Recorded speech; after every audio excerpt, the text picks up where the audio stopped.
Selamat pagi, salam sejahtera Malaysia. Selamat pagi tuan-tuan dan puan-puan. Hari ini seperti biasa kita akan mengorek rahasia-rahasia politik di Malaysia, isu-isu hangat terkini.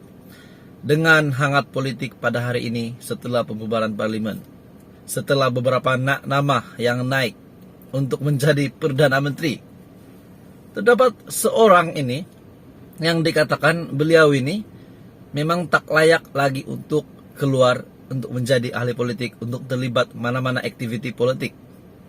Tapi hari ini terdapat satu berita yang sangat menggemparkan, sangat mengejutkan, bahwa beliau ini bolehkah masih untuk terlibat dalam campaign dalam politik. Tapi sebelum itu berita baik kepada negeri Sabah, rakyat Sabah, penyokong Sabah. Sabah FC menang 2-1 ke atas Sri Pahang. Dengan dua gol comeback itu. Ketiga-tiga gol kemenangan 2-1 daripada Sabah ini, ketiga-tiga gol ini dijaringkan 5 menit terakhir permainan. Jadi bukan itu yang gempar hari ini untuk dikongsikan, tetapi ada satu berita yang menarik daripada bosku. Bosku Najib. Kita paham Najib sekarang statusnya adalah banduan. Status Najib sekarang adalah banduan. Jadi, jika seorang banduan ini, masihkah beliau ini mempunyai kuasa ataupun mempunyai hak seperti rakyat biasa ataupun sebagai ahli politik? Mari kita lihat jawaban yang sangat padu daripada Ketua Pengarah Jabatan Penjara Malaysia. Tajuk berita daripada malaysiapost.com.my. Najib tidak dibenarkan keluar berkempen PRU 15. Bekas Perdana Menteri Datuk Seri Najib Razak tidak dibenarkan keluar berkempen pada pilihan raya umum ke-15 selagi beliau menjalani hukuman penjara. Ini adalah jawaban ataupun satu kenyataan di mana rakyat Malaysia juga tahu. 30 juta rakyat Malaysia tahu seorang banduan mana mungkin mempunyai hak seperti orang yang bukan banduan. Betul kan? Ketua Pengarah Jabatan Penjara Malaysia Datuk Nordin Muhammad berkata, Najib sentiasa tertakluk kepada akta dan peraturan semasa beliau menjalani hukuman penjara.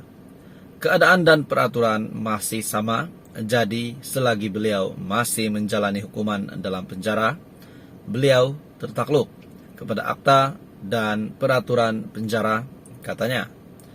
Beliau berkata demikian kepada media pada majlis pelancaran akta kehadiran wajib pesalah-pesalah dalam kurungan pindaan 2022 dalam kurungan akta E1660 di Ibu Pejabat Penjara Malaysia di Kajang. Beliau juga mengulas pendirian pihak penjara sekiranya ada permohonan daripada penyokong Najib agar penyandang kerusi parlimen pekan itu diberi kebenaran khas untuk keluar berkempen pada PRU 15. Admin baca sekali lagi. Beliau mengulas pendirian pihak penjara sekiranya ada permohonan daripada penyokong Najib. Kepada penyokong Najib yang menonton video ini, permohonan daripada penyokong Najib agar penyandang kerusi parlimen pekan, yaitu bosku, diberi kebenaran untuk keluar berkempen pada PRU 15. Dan apa pendirian pihak penjara sekiranya ada permohonan daripada penyokong Najib. Bagaimanapun, Nordin berkata, selain permohonan untuk menghadiri sesi sidang parlimen yang telah ditolak, pihaknya tidak menerima sebarang permohonan lain daripada Najib. Bermakna penyokong Najib, penyokong bosku, Datuk Seri Najib Razak, pernah membuat permohonan untuk menghadiri sesi sidang parlimen. Untuk Najib menghadiri sesi sidang parlimen, namun ditolak. Pihaknya tidak menerima sebarang permohonan lain selepas itu. Berkenaan dengan tajuk Najib tidak dibenarkan keluar berkempen PRU 15, mungkin penyokongnya tak nak mohon beliau untuk keluar kot. Sebab nak hadir parlimen pun ditolak indikan pula nak berkempen. Beliau turut mengulangi bahwa Najib tidak pernah menerima sebarang layanan istimewa sepanjang menjalani hukuman penjara, seperti yang didakwa oleh sesetengah pihak. Terdapat beberapa mulut netizen rakyat Malaysia yang mengatakan bahwa bosku Najib yang kini sedang berada di penjara terima layanan lain daripada banduan yang lain. Banduan yang lain tidak terima layanan seperti Najib. Ada yang klaim begitu, ada yang mendakwa begitu, ada yang membuat kenyataan begitu.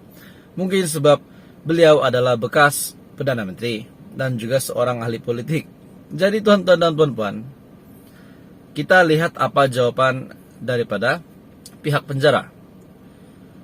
Nordin berkata Najib sama seperti banduan yang lain yang tertakluk kepada peraturan dan akta penjara selain prosedur operasi standar jabatan. Kami memberi layanan yang sama kepada semua penghuni di sini dan tiada istilah pilih kasih kepada banduan. Najib yang berumur 69 tahun sedang menjalani hukuman penjara 12 tahun selepas disahkan sabitan oleh Mahkamah Persekutuan pada 23 Ogos lalu dengan tuduhan penyelewengan dana RM 42 juta milik SRC International Sdn Bhd. Artikel daripada Malaysia Post. Dengan kenyataan ini, Najib tidak dibenarkan keluar berkempen PRU 15. Belum pun kenyataan ini dikeluar, seluruh Malaysia, seluruh rakyat Malaysia dah tahu siapa nak benarkan banduan untuk berkempen. Adakah anda rasa relevan di Malaysia buat begitu? Untuk mengadakan pembaharuan di dalam politik Malaysia, di dalam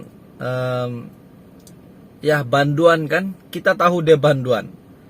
Adakah harapan seorang banduan untuk menjadi ataupun untuk bertanding untuk berkempen? Kita bukan nak kesiankan Najib. Najib sekarang banduan. Siapa yang nak dia untuk berkempen? Coba anda fikirkan. Kalau saya lah, contoh, saya ni peminat bosku.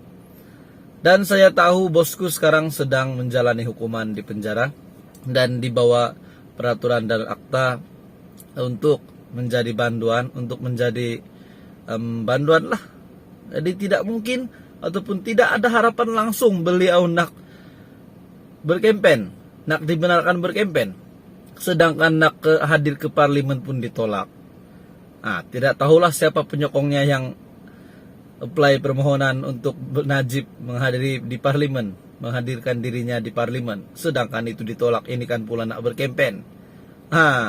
Biarlah Najib di tempatnya sekarang itu, biarlah dia dengan hidupnya di situ, mengatur hidupnya di situ, tidak perlu lagi lah nak sibuk politik di Malaysia ini, sudah jadi banduan. Penyokongnya pula terimalah hakikat bahwa pemimpin kamu yang kamu agung-agungkan itu sedang berada di penjara. Admin tidak salahkan dia juga, tetapi dia sudah menjadi status banduan. Kita data boleh buat apa-apa. Apapun itu adalah perkongsian hari ini untuk semua rakyat Malaysia, untuk perkembangan politik di Malaysia. Manakala untuk PRU 15 yang bakal diadakan, dikatakan 60 hari selepas pembubaran, terdapat beberapa nama yang naik. Dan admin lihat antaranya adalah Datuk Seri Anwar Ibrahim, Ahmad Zahid Hamidi. Tapi ada juga cakap, kenapa Ahmad Zahid Hamidi boleh jadi PM sedangkan dia masih ada kes mahkamah? Jadi kita fikirkan siapa yang kita mahu, rakyat Malaysia tentukan siapa yang bakal memimpin kerajaan baru. Apapun, semoga semuanya dipermudahkan dalam PRU 15. Terima kasih Malaysia kerana menonton.